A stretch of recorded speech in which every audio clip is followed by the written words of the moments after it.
कांग्रेस ने किया और यहाँ पे फिर कांग्रेस परिवार के लोगों ने एक साथ इतना बड़ा आयोजन किया। मैं मानता हूँ कि ये जन आक्रोश लोकतंत्र की उस हत्या को लेकर है कि एक दिन भारतीय जनता पार्टी मत के अधिकार को भी छीनने के लिए तत्पर हो गई है, आगे बढ़ गई है। आप देखो कि इनकी लोकतंत्र में कहीं किसी भी रूप में भरोसा ही नहीं है। जब इतने बड़े बहुमत के बाद नरेंद्र मोदी जी चुन के आते हैं, उसके बाद ये डर कैसा? जब भारतीय जनता पार्टी की जो मातृ संस्था है उसमें चुनाव होते ही नहीं है, ये आभास हम सबको होना चाहिए। क्योंकि उनका चुनाव में भरोसा नहीं है, तंत्र में, लोकतंत्र में भरोसा ही नहीं है। ये पता कैसे चलता है? कभी आपने सुना, देखा?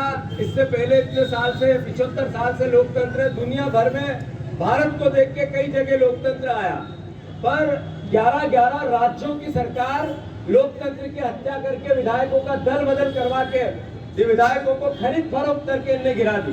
तो ये लोकतंत्र के लिए खतरा नहीं है तो क्या है?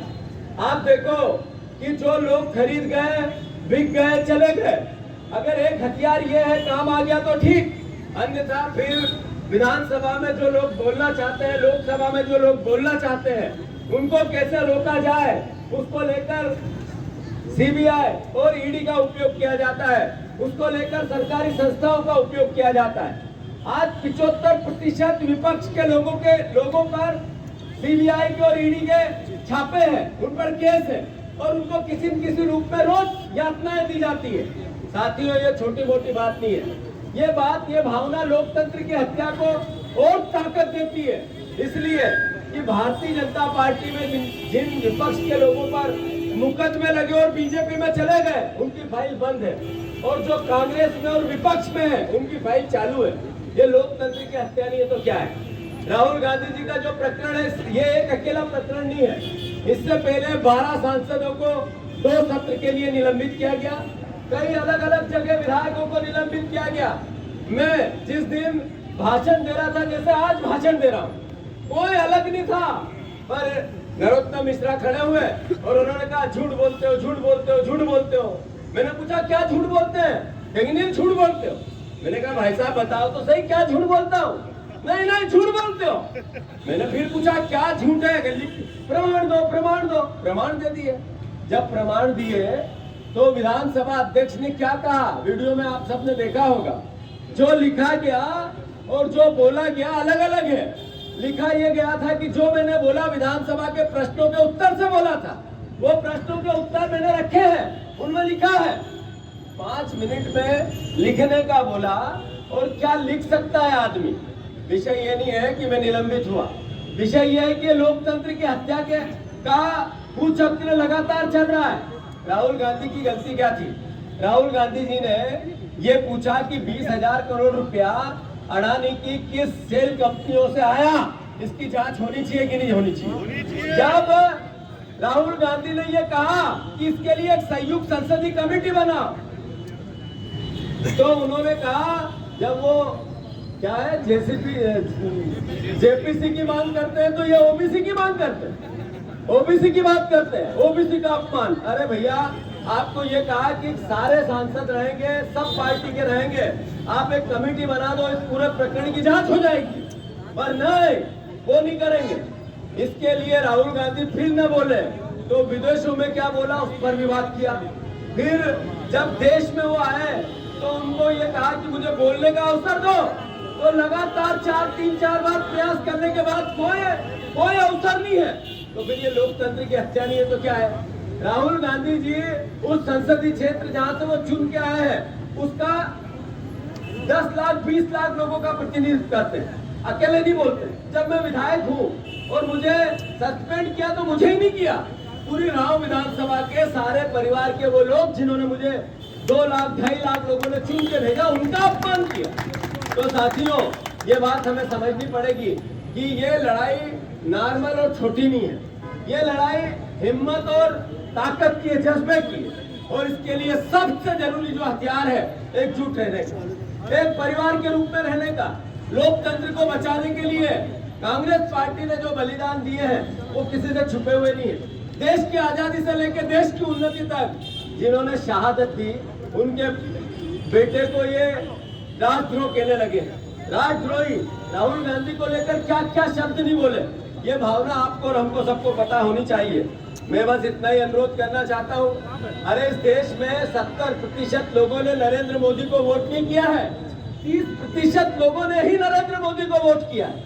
तो जो 70% लोगों जो प्रतिनिधित्व करते हैं वो सवाल नहीं करेंगे, वो ये नहीं पूछेंगे कि आपकी ये कमियां हैं, वो ये नहीं पूछेंगे, निंदा नहीं करेंगे कि मोदी जी आपने 2 करोड़ रोजगार का कहा था क्या हुआ, किसानों की दुगनी आय का कहा था क्या हुआ, आपने $5 ट्रिलियन की अर्थव्यवस्था का कहा था क्या हुआ, ये सवाल नहीं करेंगे तो कौन करेगा।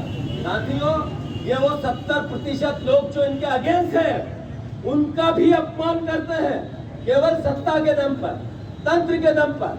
तो ये बात हम सबको समझ में आनी चाहिए कि जब रावण था, मैं पहले भी कह चुका हूँ पंडित जी, रावण था, रावण जिसकी सोने की लंका थी, सोने की लंका मतलब धनाढ्य था, और राजा छोटा मोटा नहीं था, राजा ऐसा था कि भगवान शिव ने कहा कि तुम मर ही नहीं सकते हो, अमर हो, मतलब बिना मरने वाला राजा। उसको ये याद था मैं मरूंगा ही नहीं कभी, और छोटी मोटी बात नहीं थी उस समय, एक अकेले हवाई जहाज उसी के पास थी, दूसरे के पास थी भी नहीं, मतलब आप जमीन से एक ही आदमी उड़ता हुआ दिखता था। उस रावण का भी अहंकार एक वनवासी राम ने बानरों के साथ लेके, आदिवासियों को साथ लेके कर दिया है। तो आप तो इतने बड़ी फौज और इतना बड़ा देशभक्ति का जज्बा कांग्रेस पार्टी के पास है, मैं सबको साधुवाद देता हूँ, धन्यवाद देता हूँ। और अभी तो पंडित जी की भाषा में फिर से हमारे सबसे सीनियर नेता है कि जेल भी जाना पड़ेगा, जेल में रहना भी पड़ेगा, आंदोलन भी करने पड़ेंगे, तेरा मन को पक्का करना सीखो।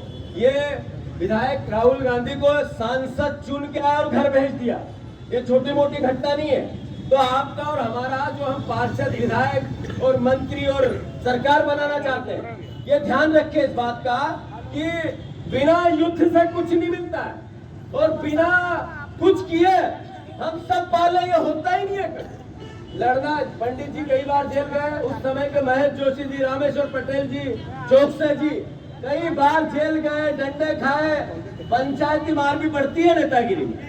हाँ, ये देखो यादव जी गए, कई लोग गए, हमारी पीढ़ी के लोग इसमें थोड़ा क्या होगा, केस लगेगा, जेल नहीं चलेगा, घर का क्या होगा, घर की चिंता छोड़नी पड़ती है, घर परिवार की आपद चुपत को थोड़ा कंट्रोल करना पड़ता है। हर तरह की यात्रा के लिए अपने आप को तैयार रखो। 100% नरेंद्र मोदी हारेंगे, 100% हारेंगे, कोई रोक नहीं सकता। फिर चाल बताती है कि गाड़ी कहाँ जाने वाली है, चाल बता रही है कि ये टकराने वाले हैं। राहुल गांधी को सस्पेंड करना, निलंबित करना, सारे विपक्ष के लोगों को भ्रष्टाचारी कहना, देश में किसी की सुनना नहीं, जो बोलेगा उसको अलग अलग तरीके से तांत्रिक क्रियाओं के साथ ठीक करते हैं, तो इसका मतलब है उनका अंत होने वाला है। साथियों, बहुत सी बातें राजनीति में, एक हमारे परिवार के लोग हैं, जोशी जी हमारी यहाँ की सारी व्यवस्था भी देख रहे हैं। मैं मानता हूँ सब मिलकर परिवार के लोग एकजुट रहे, एक साथ रहे।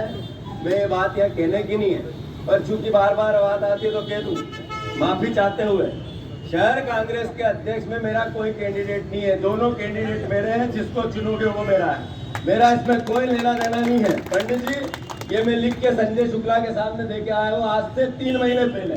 संजय शुक्ला, विशाल पटेल और मैं, ये जो इधर उधर अखबारों की बातें होती मैं बोलता नहीं हूँ, धैर्य रखता हूँ, पर ठीक है, ये पार्टी में होता रहता है। दोनों भाई मेरे हैं, जो बनेगा वो मेरा, और बनाएंगे कमलनाथ, बनाया था कमलनाथ ने, बनाएंगे भी वो।